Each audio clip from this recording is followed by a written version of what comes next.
How's everybody doing? So, do you feel like you lost an hour? No, you do? I've heard several people that Janine says she's definitely yes. I've heard several people. I don't feel like I lost anything. You do. Samuel, you feel like you lost the hour. Yeah, I think you can probably recover better than some of the rest of us, would be my guess. They passed a law in the House of Representatives. This is my understanding. They passed a law to, just do away with it, right? My understanding is that for whatever, I guess it hadn't gone to the Senate and hadn't been signed or anything, but I like it like this. Now, today, I get up real early in the morning and I go to a room in our house early in the morning to study because you can see the sun coming up in the east, and I like to see the different phases of light and all that. Now it doesn't start getting light until this morning. It didn't even start getting light till 7 a.m. And to me, that's a little late, but tonight is going to be nice because it's not going to get dark until 7:45. So I wish they just, okay, look, let's just leave it like this. Quit confusing us. And it's kind of a pain, right? Hopefully they'll do that sometime. I appreciate everybody being here tonight on a Sunday night. We have a smaller crowd tonight. There's a reason for that. The youth group are off on an excursion, as they do from time to time, meeting with another youth group and all that. And a lot of their parents are with them. So we're glad to have you here tonight. I want to ask everybody a question. Did everybody get one of the forms, or if you are going to nominate a person to be a shepherd, did you get a form? The forms are on the back table right back here. There's a big stack of them. There's another table out there against the wall where the shepherd's prayer box is at in the foyer. There's some more forms out there.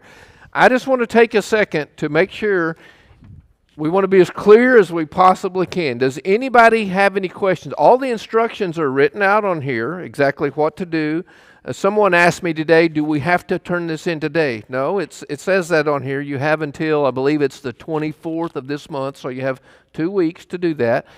And you turn them in. Where do I turn them in at? You give them to one of the shepherds. So you go to Mike, or you go to Chip, or you go to Steve, or whoever, Robert, and you turn your form into there. David, you give them the form.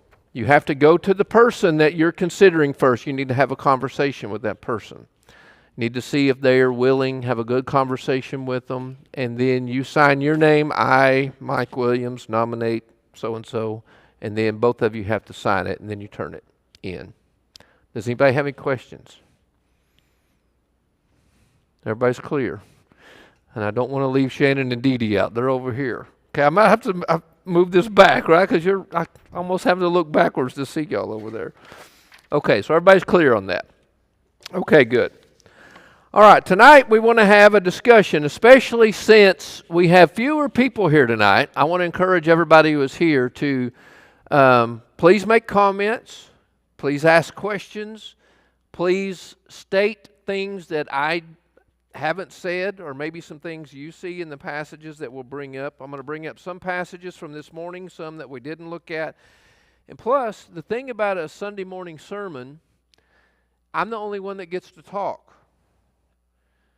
And this is what's good about Sunday night. You get to talk, because hopefully what happens to you, which happens to me all the time, if I'm listening to a sermon, like if I'm on vacation or if it's not my week to preach or whatever, I always think of stuff. Well, what about this? What about that? So hopefully you have thought of some things from this morning's message and from the past 4 weeks that you might want to delve into further. I want to go into this passage. We looked at this passage this morning. As I mentioned this morning, 2 Corinthians to me is one of the hardest books in the New Testament to interpret. To me, this 2 Corinthians is harder to interpret for me than Revelation. Now, it might not be for you, but it's a difficult book. But one thing I do know about it, Paul's credentials as a leader and as a preacher and as apostle are being questioned. He's being called on the carpet. He's being questioned about whether or not he should be a leader or not. And so he gives his credentials. And what are his credentials that he gives?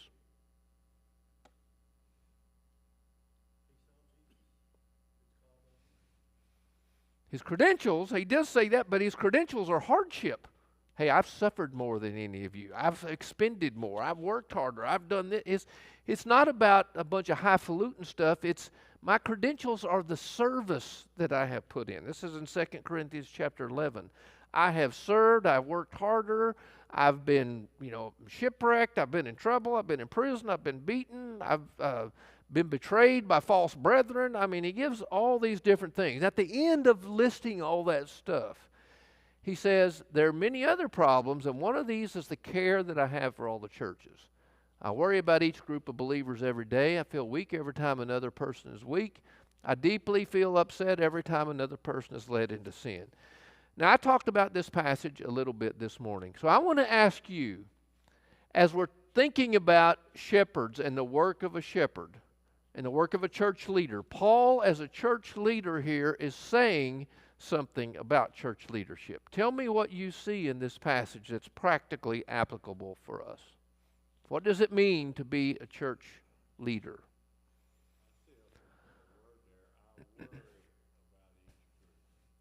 Yeah.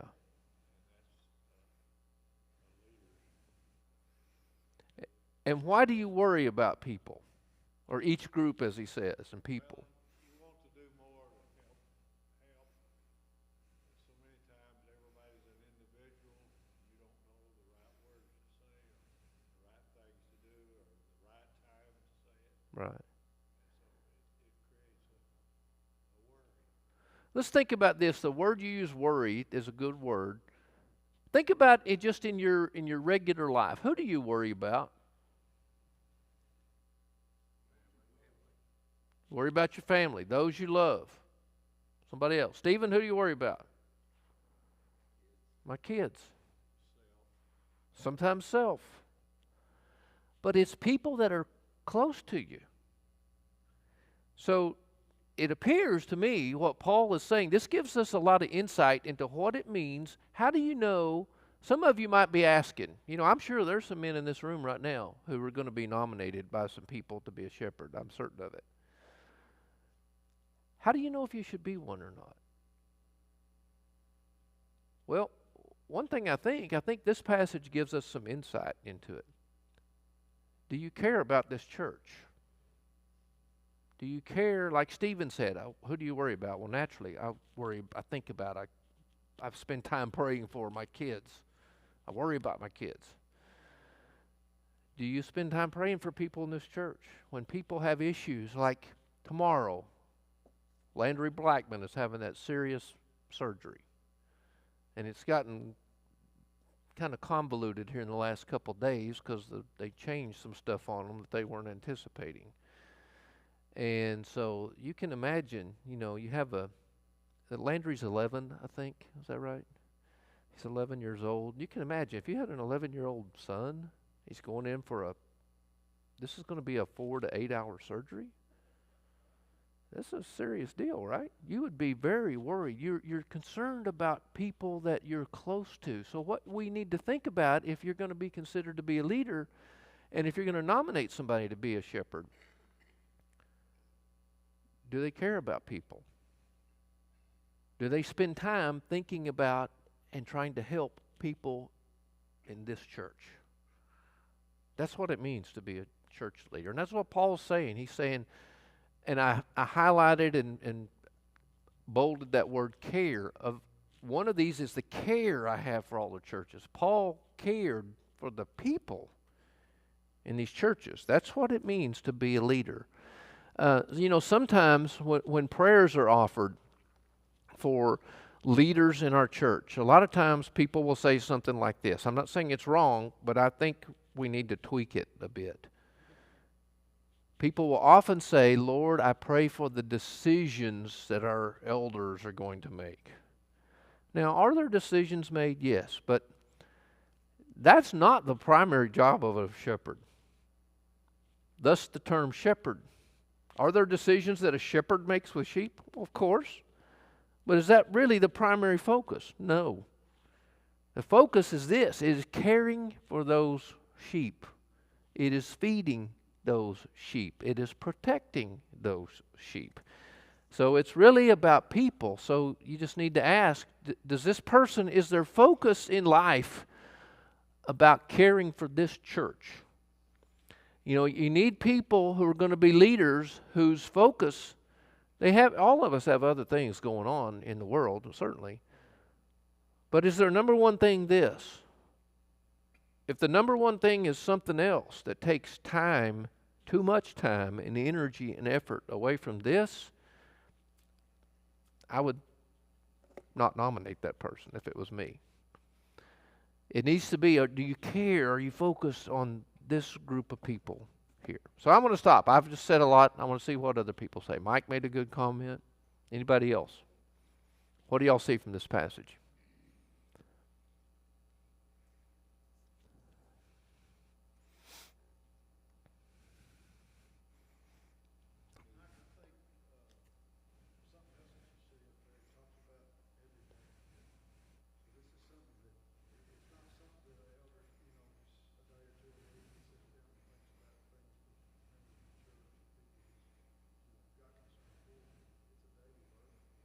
Yeah.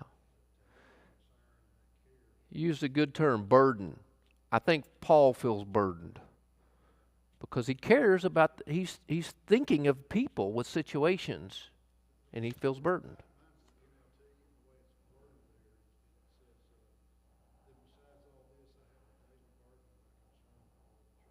A daily burden. Yeah. Yeah. Stephen, I'm sorry. I think you were going to say something. It says I worry about each group of believers every day. I think, Paul went everywhere he went, every church, because it was God's church. So it didn't matter what building, which town, Right. which country. He cared for all of God's people. Right. And I think he saw himself as a shepherd to all. Right. Whereas I think we probably get tied down with just the specific church we're in. Right. But I think the main thing behind all this is sometimes, let's admit, we all kind of can get into the mode if we're not careful. We can get into the mode of, quote, coming to church and going through the hour service, or if you come to Bible class, maybe 2 hours or whatever, and then leaving and not even thinking about anybody else. Now, we've probably all done that from time to time. Now, the group I'm speaking to here right now is largely not guilty of that. I mean, y'all care a lot. I'm not saying others don't, but I think this group certainly cares a lot. But it's about thinking about other people. My life is about being expended for others. That's what it means to be a church leader, whether that be a shepherd, whether that be a minister. That's what it means. It's not about what can you do for me. It's about how can I help these people? How can I be a blessing to them? So when you're thinking about somebody who you want to nominate, or if you're thinking about whether you should consider the nomination if someone has nominated you, that's one thing I think you really need to think about. How much do I care about people in this church? Okay. Anybody else? Okay. Let me go back. Yeah, right here. Well, we'll get this right.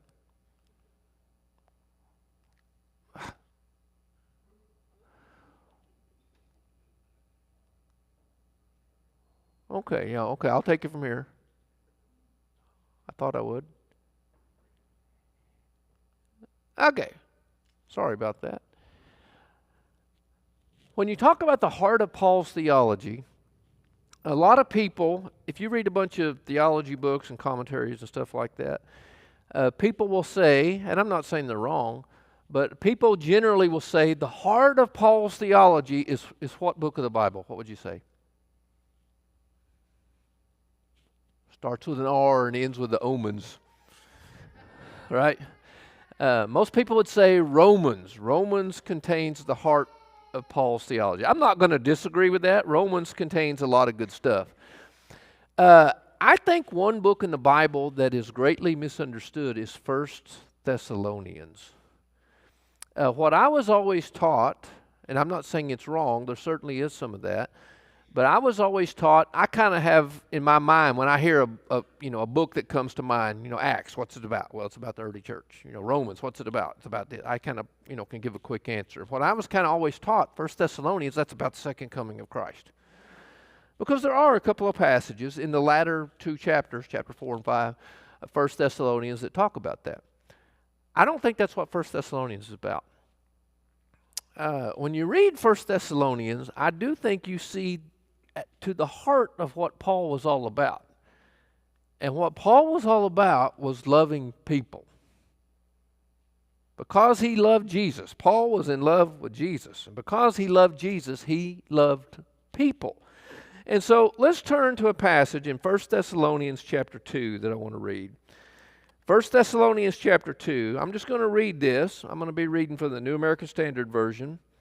A lot of good versions to read, but just follow along. And after this, I'm going to ask, tell me what you see here, especially as applies to us as we're considering additional leaders, additional shepherds. So he says in verse 1, 1 Thessalonians 2, you yourselves know, brothers and sisters, that our reception among you was not in vain. After we had already suffered and been treated abusively in Philippi, as you know, we had the boldness in our God to speak to you the gospel of God amid much opposition. For our exhortation does not come from error or impunity or by way of deceit, but just as we have been approved by God to be entrusted with the gospel, so we speak, not intending to please people, but to please God who examines our hearts.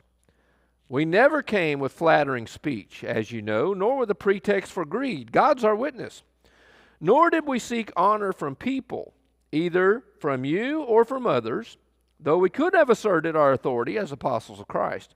But we proved to be gentle among you, as a nursing mother tenderly cares for her own children. In the same way, we had a fond affection for you, and were delighted to share with you not only the gospel of God, but also our own lives, because you had become very dear to us. So tell me what you see in that passage in 1 Thessalonians about what it means to be a church leader. What do you see Paul saying here? The heart of his theology. Broad picture is it wasn't a political race. Okay? He wasn't in it wasn't about popularity or greed, he says. Okay? Certainly wasn't about that. How did he minister? What was his ministry style, you might say? How did he do it?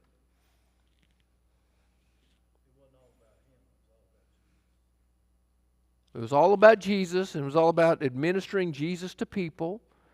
What was his approach? He gives an analogy here. We were among you like what, he says? Like a mother nurses her young children. Well, let me give you an example.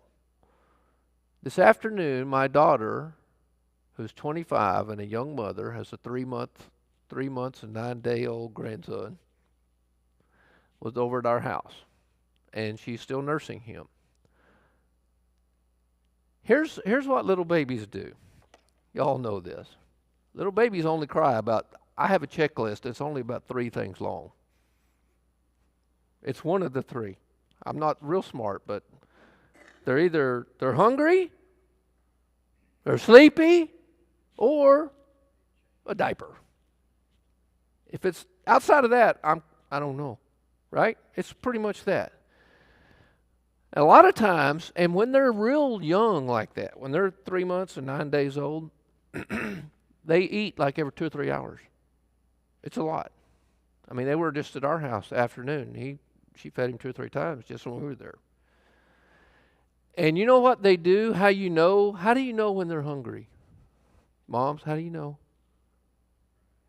They start bawling. Because they can't talk. They let you know, I'm hungry. And here's the thing. The cry of a young 3-month-old child can be annoying. Now, it's not annoying to me because I'm the grandfather. Isn't that kind of funny? A lot of children's cries are annoying to me, and they probably are to you too. But for some reason, my grandson's cry is not annoying to me at all. It's, I guess, built into you. This is my flesh and blood. But my daughter is in a lot of ways, she's very different than her mom, but she got a lot of good stuff from her mom. My wife, Laura, if y'all haven't noticed this yet or not, she's the most patient person I've ever seen. Has anybody ever seen her get mad? I have, like twice in 33 years. Twice. Won't tell you what happened, but anyway, that's a different story. You don't want to see it when it happens. But she's real gentle. Tiffany's like that. She's real gentle. This child does not upset her or inconvenience her in any kind of way. She's very gentle as she nurses and takes care of her child. Paul says in this passage, that's how we were among you. That's how we ministered to you. We didn't get upset. We didn't berate you. We didn't, we weren't high-handed with you, you might say. It was in the style of a mother who is nursing a young child. And I think if we could just keep that imagery in mind. And keep in mind, a mother to a child, you think about a leadership style. If we would think about that, a little child is completely dependent upon their parents. If we would think about that, if leaders would think about, the people in my church are people that are very near and dear to me. This is what Paul is saying. They're very near and dear, like a young child that I'm nursing, that a mother nurses. I think that's what leadership is all about, and that's what Paul's saying that his style was. Tell me what questions or comments y'all have about what you see from this passage or anything else we've discussed to this point.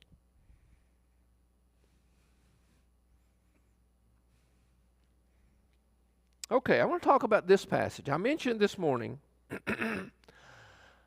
I have preached a lot of sermons, Bible classes, etc., on church leadership before. I've heard a bunch of them before. I'm sure most of you have too. I have never, ever heard anybody use this passage before. Have y'all? It's there. It's in the Bible. David? It's similar. There's a few differences, but there's some connection with Matthew 18. But it's kind of funny to me. This is a passage, there aren't very many that talk directly about shepherds. There aren't very many to pick from. This is one of the few, and yet this is the one that gets left out a lot of the time. And the point that I made this morning is this: shepherds need shepherding too. Tell me what y'all thought about that when I said that this morning and what you still are thinking about it right now.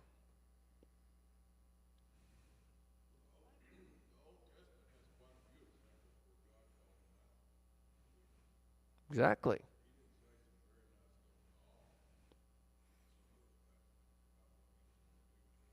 Yeah. Ezekiel 34 comes to mind. Yeah. Yeah. Okay. It's appropriate to have a high expectation of men that are going to shepherd. It's right to have an expectation. But we compare ourselves to Jesus, and there's a saying that you used to hear, the best of men are men at best. And so everybody has their own special talent. Everybody has their own weaknesses. And so you try to, do your best with the talents that you've got. And then when you make a mistake, you have to be wise enough to admit it and try to learn from it and do better. Right. Brings the human nature back into it. Shepherds are humans. Yes. Church leaders are humans. That's what we got to keep in mind. That's what the church needs. Here's what I have experienced as a preacher. Now, I'm not an elder. I'm not a shepherd. I do shepherding, a lot of shepherding, meaning you're caring for people. You can't really be a preacher without doing that very well. I haven't found. But my primary task is teach and preach God's word. But that obviously involves dealing with people a lot. I'm a person. I'm a man. Just like Steve is a man. Mike is a man. Chip is a man. David is a man. Robert is a man. Jakey is a man. Joe is a man. I got all 7 of them. men have highs and lows. I don't think there's a single shepherd in this room tonight or any of the other two who don't happen to be here tonight. I don't think there's one of them say, I'm always on the up and up, always. That's not realistic. Paul wasn't like that. I certainly am not like that.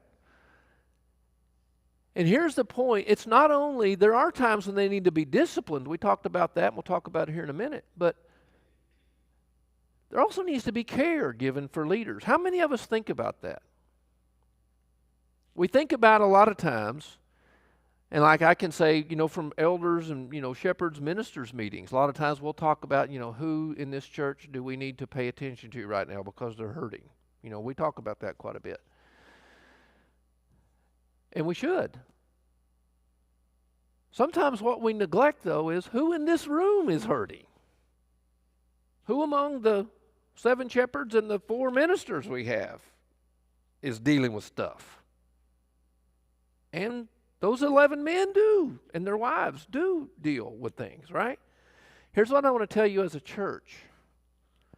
Just because a person is a shepherd or a minister or a deacon doesn't mean they don't need your friendship and your care. They do. They need it too. Sometimes if they get off track, but even if they're not off track, sometimes they just have hard times, right? Please do not think, well, David Pickern's a shepherd. He never needs a pat on the back. Because he's a shepherd. Please don't ever think that. Please don't ever think, well, old Tyler Redmond, he's a minister here. He's a man. He's good. He never needs any encouragement. Please don't ever think that. That's not the case, because these are all men. And everybody needs help and encouragement and so on and so forth. And the truth of the matter is, I think just about every shepherd in here would agree with this. Leaders get far more grief than they get encouragement. That's been my experience. People are more willing to tell you when they don't agree with you than they are to say, hey, I appreciate you. So we need to be in the habit that we can of being shepherds to shepherds, helping them, encouraging them, being a blessing to them. Now, let's look at this passage. This is the other side of shepherding. Don't receive an accusation against an elder except on the basis of 2 or 3 witnesses. Those who continue in sin, rebuke in the presence of all, so that the rest will be fearful of sinning. Now, I talked about this passage this morning. Tell me what you see there and what you think Paul is trying to stress and emphasize.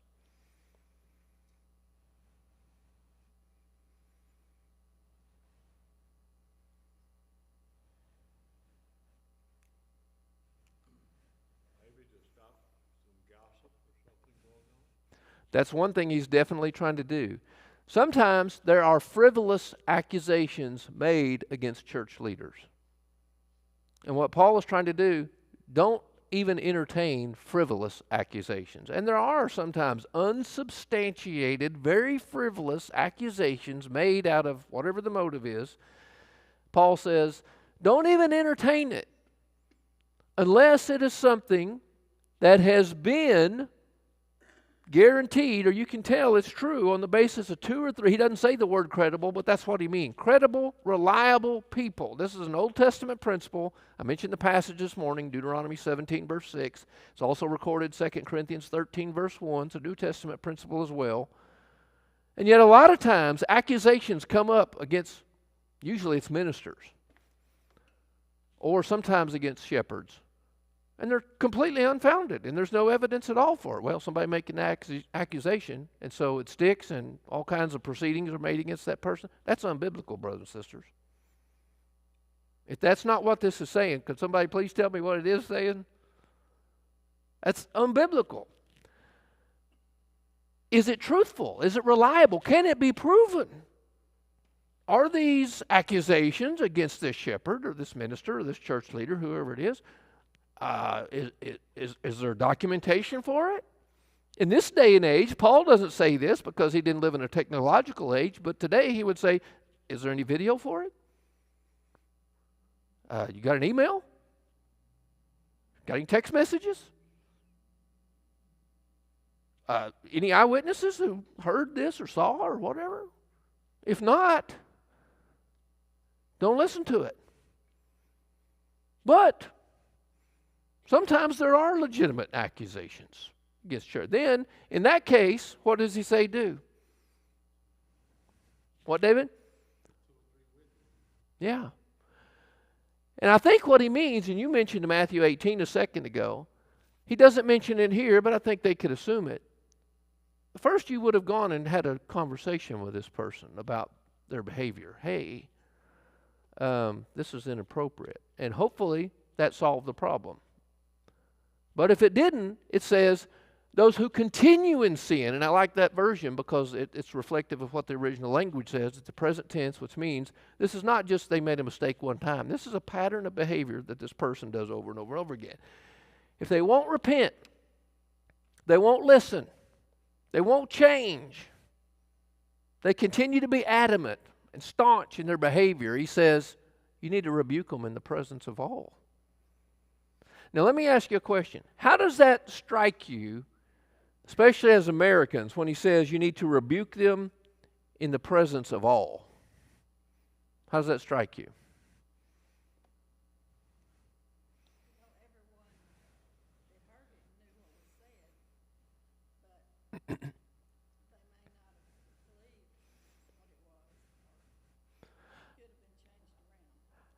I think we live in a culture where people say, no, we need to deal with this kind of in the corner over here.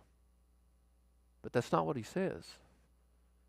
And then he says, I solemnly command you in the presence of God. This makes it serious. And Jesus Christ and the highest angels. I mean, look who's paying attention to this. You better pay attention to this, he's saying. You better take this serious. I strongly command you to obey these instructions without taking sides or showing any favoritism. Being a church leader, a minister, or a shepherd, especially shepherds we're talking about here, is not some club that is above accusation.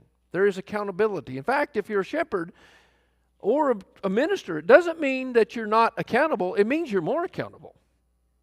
Does it not? Remember the passages we read this morning? James chapter 3, verse 1. Hebrews chapter 13, verse 17. He says it in those two passages. Let not many of you be teachers, brothers, because we know those of you who teach are going to be judged more strictly. And as I said this morning, I'm not trying to discourage any potential shepherd in this room or anybody who was here this morning. I'm not trying to discourage anybody from potentially being a shepherd. I'm trying to say, as Paul is saying, you better take what you're doing seriously. God's watching how we're doing things. He's watching what I'm doing. He's watching what shepherds do. And we better take it real serious. Now, I want to talk about this in the presence of all for a second. We live in a culture that most people say, no, you don't want to take that before the whole church because that would cause all kinds of problems. That's what he says. And let me show you another passage. Turn in your Bible to the book of Galatians. Let me show you just one example. I'm sure you're familiar with this, but it's good for us to be reminded. Galatians chapter 2, verse 11.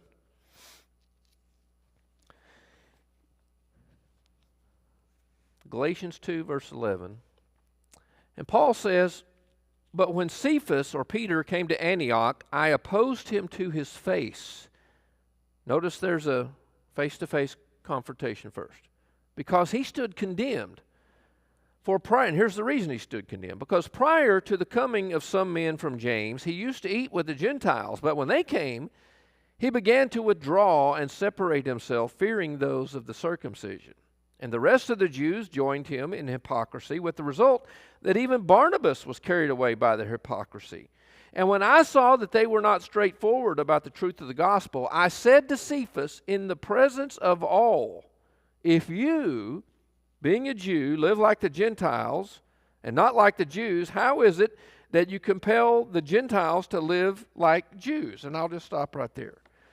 Paul saw something in Peter that was very hypocritical. When basically what was happening is when just regular people were around, he would associate with Gentiles. But when the bigwigs came into town, you might say, the big church leaders, he was afraid of what they might think about him. And so he started kind of not having anything to do with the Gentiles. And Paul saw the hypocrisy of what he's doing, and he went and had a face-to-face conversation with him about it.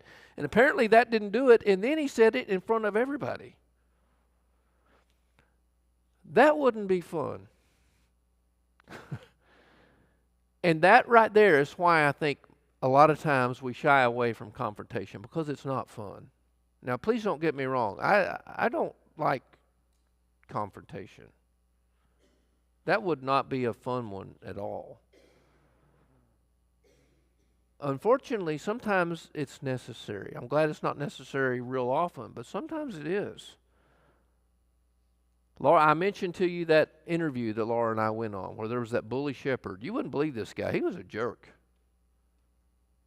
He should have been called on the carpet by those shepherds and other church members who were witnessing his behavior, and yet they cowered to him because he had a domineering personality. That kind of behavior does not belong in the Lord's body. And it's the job of other shepherds to shepherd shepherds, and it's the job of the church as a whole to shepherd him. Say, look, that's uncalled for. You can't do that. Have a face-to-face conversation with them out of love, but still stern. Paul's stern here, but he's loving. And if that doesn't do it, then as this said, and as we saw in Galatians 2, you rebuke them in front of everybody, trying to get their attention, hoping that they will repent. What if they won't repent? What if they won't humble yourself? Then what do? You remove them from their position. They don't belong there. Basically what this is saying, and as I mentioned this morning, and I want to go to this last slide, see if anybody has any questions, but for those who are considering becoming a shepherd, for those who are already shepherds and those who are considering becoming a shepherd, I want you to think about this.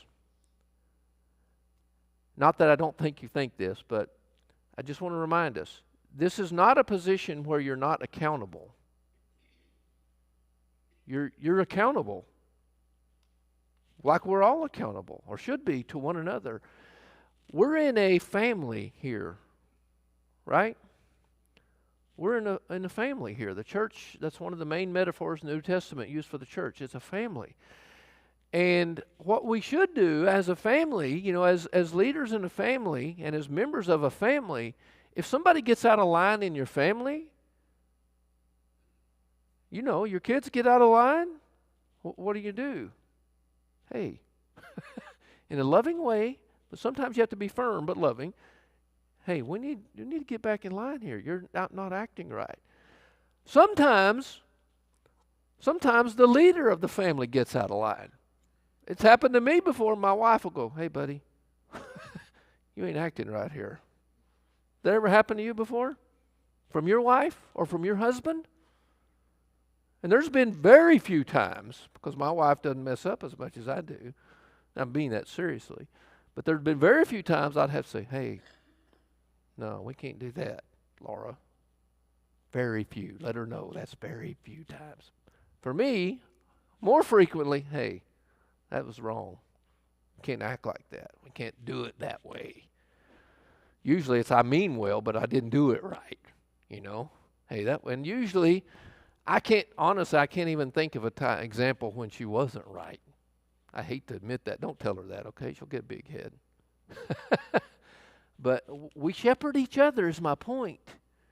And we do that in the church. We're all part of the family here. We need to help each other. And that means even the leaders of our church.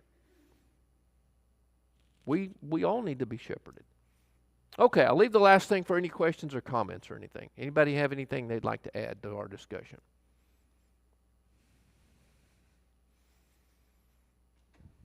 Okay, I appreciate everybody being here. If you weren't able to take the Lord's Supper this morning, it's been prepared right in this little room right over here at the back. Somebody will be there to attend you. Matthew, you got a closing invitation song for us? Okay, let's be standing as we sing this song of encouragement.